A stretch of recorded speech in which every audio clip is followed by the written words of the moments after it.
Gonzague de Blinière, bonjour. Vous êtes le président d'Equistone et nous sommes aujourd'hui au jury du G20 des jeunes entrepreneurs pour le Mexique en 2012.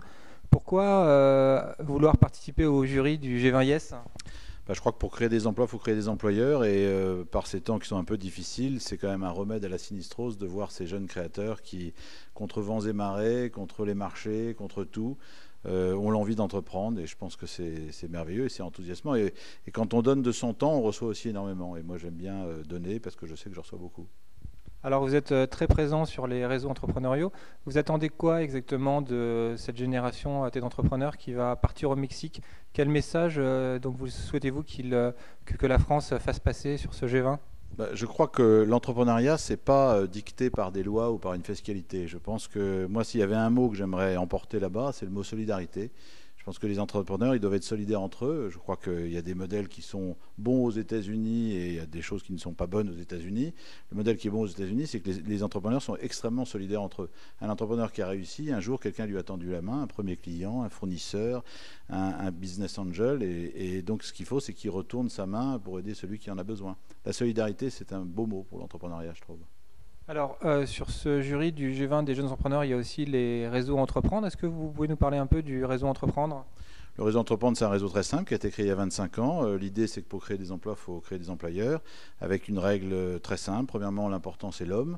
Deuxièmement, la gratuité. Les gens qui travaillent et les entrepreneurs qui aident les autres entrepreneurs le font gratuitement. Et troisièmement, la réciprocité. C'est quelqu'un qui est devenu lauréat du réseau Entreprendre, c'est-à-dire qu'il a eu un prêt d'honneur, qu'il a été accompagné, parce que l'accompagnement est fondamental pour créer son entreprise, par un autre entrepreneur. Un jour, il retourne à ce réseau pour aider ce réseau à grandir. D'accord. Donc, comment fait-on pour trouver les réseaux Entreprendre? C'est un réseau plutôt régional, national. Il y a des têtes de pont en région? Il y a 45 implantations sur la France, 46 même je crois. Vous tapez réseau entreprendre, vous avez la cartographie de la France et vous allez sur votre région, Paris, l'Île-de-France, le Sud, le Nord, l'Est, l'Ouest.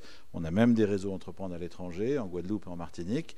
Et puis vous contactez directement l'association qui va regarder votre projet et si votre projet est éligible, vous passez devant un jury et si le jury à l'unanimité vous promeut en lauréat du réseau Entreprendre, vous avez non seulement un prêt d'honneur de 50 000 euros, mais aussi un accompagnement par un chef d'entreprise qui vous accompagne pendant 2 ans. Est-ce que vous pensez vraiment que ces réseaux, comme là le G20 des jeunes entrepreneurs ou les réseaux Entreprendre, sont importants? Est-ce qu'un entrepreneur doit aller dans ces réseaux pour donc casser cette solitude de l'entrepreneur? Je pense que l'accompagnement est fondamental. C'est-à-dire que l'argent sans accompagnement, c'est dangereux et c'est même risqué. Première chose, donc on est plus intelligent à plusieurs que tout seul. Et deuxième chose, quand vous êtes lauréat d'un réseau comme celui-là, c'est un effet de levier fantastique parce que le banquier, quand il voit que vous êtes lauréat du G20 IS, quand vous êtes lauréat du réseau Entreprendre, il a plus envie de vous financer parce qu'il sait que vous êtes déjà passé par une grille de sélection et que vous êtes déjà un peu passé dans le tamis. Donc c'est forcément un plus. Pourquoi en France, on a autant de mal à trouver du vrai financement comme dans les pays anglo-saxons et pourquoi nos entreprises deviennent aussi peu ETI, entreprises de taille intermédiaire?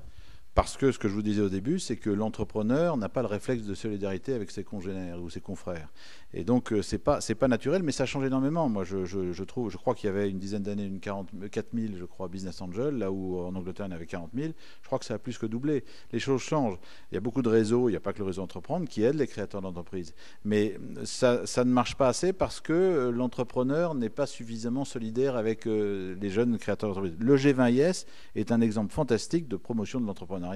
Pour promouvoir l'entrepreneuriat, il faut être entrepreneur soi-même et aider les autres entrepreneurs à devenir entrepreneurs. Donc il faut bien tendre la main à cela.